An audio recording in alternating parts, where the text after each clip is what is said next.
Hi guys, today we'll review one of the most hyped gaming mice today. It's the Rakk Talan Air wireless gaming mouse.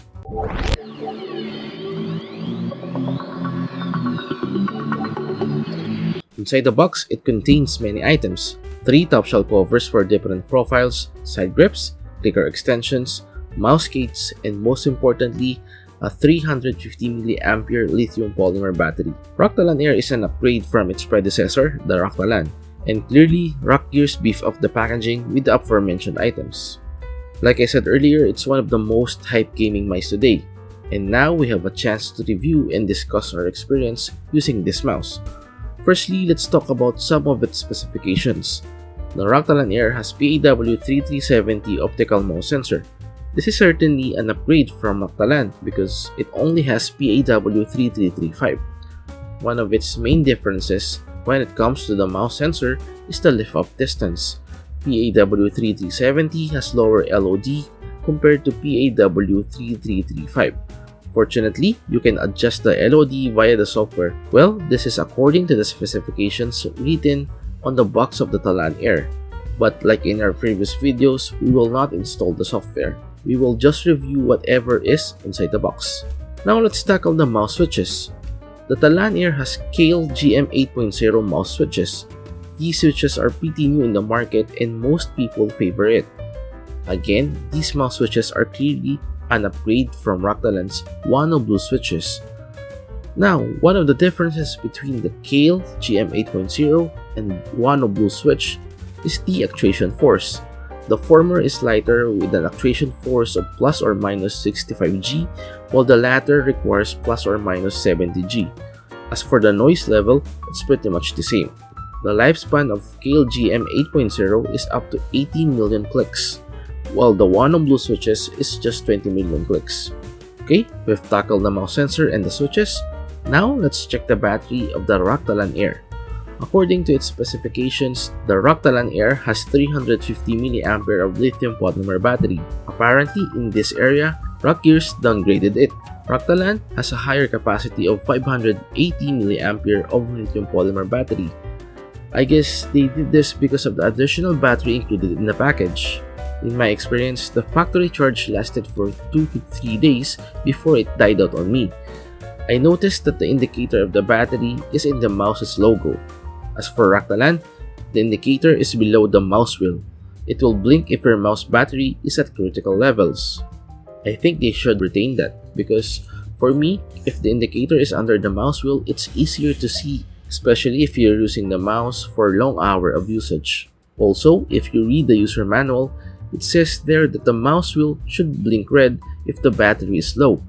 Rakk Gear should correct this in the next iterations. As for the charging hours, it took me 1 to 1.5 hours to fully charge the battery.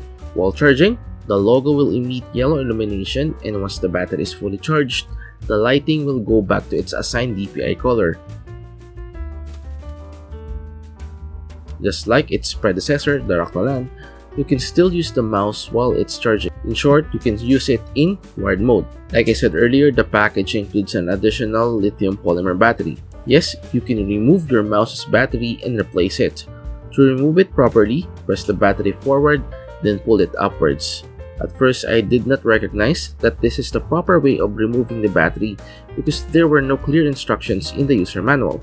Again guys, to properly remove the battery, you need to push it forward, then pull it upwards. Just like Rakk Talan, the Talan Air has dual mode. You can use it in wired mode or in wireless mode. One great thing about this mouse is that you can fully use it in wired mode. What I mean is, even if you remove the battery and just plug the wire, you can still use the mouse. One of the great features of Rakk Talan before was the battery saving feature. The RGB lighting will turn off while you're using the mouse. This feature is still available in Talan Air, and I found it great because you will want to save as much battery as you can, especially in long hours of usage. Okay, so enough with the battery. Let's now tackle its weight. Rakk Talan is 65 to 66 grams in weight without the top shell cover. The weight will vary depending on the top shell cover.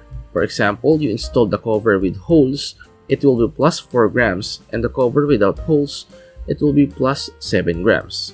For me, weight is very important, especially when gaming, and it's easier to glide the mouse if it's lightweight. Speaking of gliding, Rakk Talan Air has PTFE mouse case. It's also replaceable and you have a spare mouse case inside the package. As for the thickness, it's almost the same as its predecessor. And as for our experience, it's great. It's really smooth on my pad and I haven't had any issues yet in terms of the mouse case.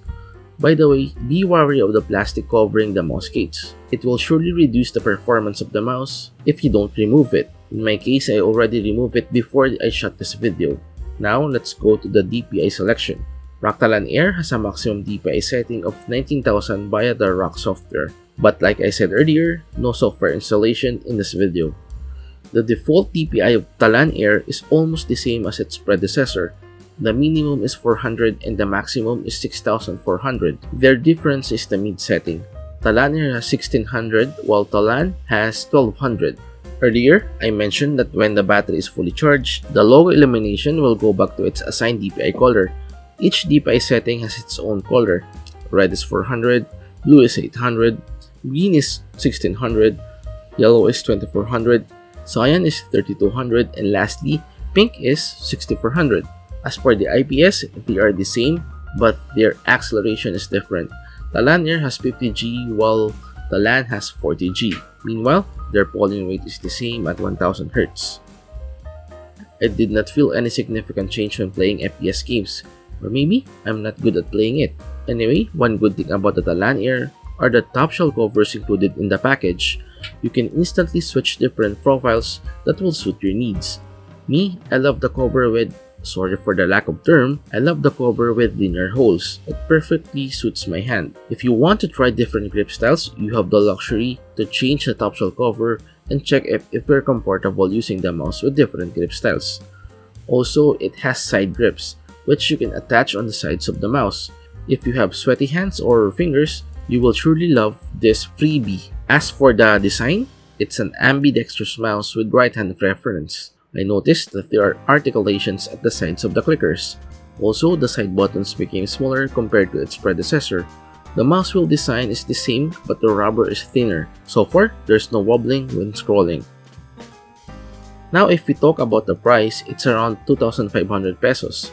It's a bit pricey, but if you consider the features and inclusions, 2,500 pesos is, I could say, bang for the buck. Since we've already discussed its specifications, let's tackle its pros and cons. Okay, number 1 pro is the packaging. I mean, like I said earlier, Rakk Gear beefed up this packaging by including different components that we need. I was really amazed about how Rakk Gear pulled it off. Top shell covers, side grips, clicker extensions, and extra battery. These are the things we really need when you buy a gaming mouse.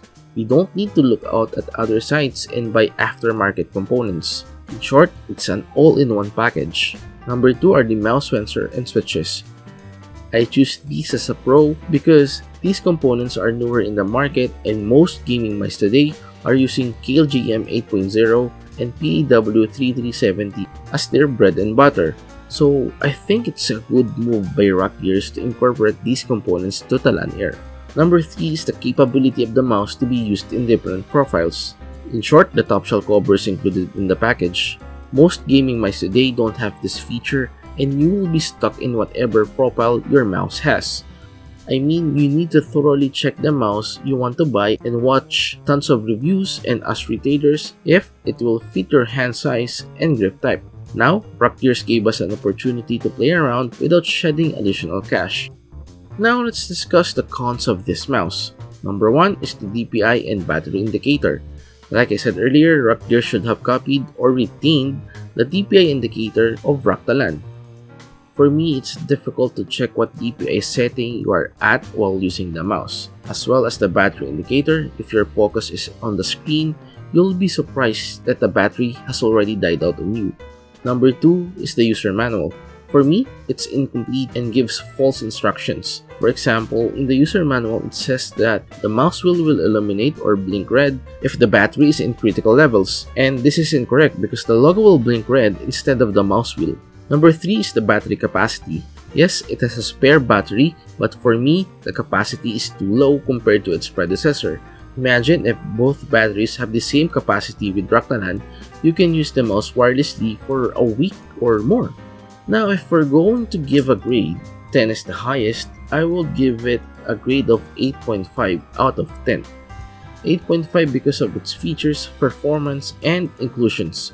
So far, I haven't had any major issues with it. If in the future I encounter one, then for sure, I will make a follow-up video of it. Also, I like the pricing of this mouse. 2,500 pesos is cheap considering the inclusions and the components incorporated in this mouse. Guys, we've reached the end part now. Hopefully you've enjoyed watching this video. Till our next, goodbye.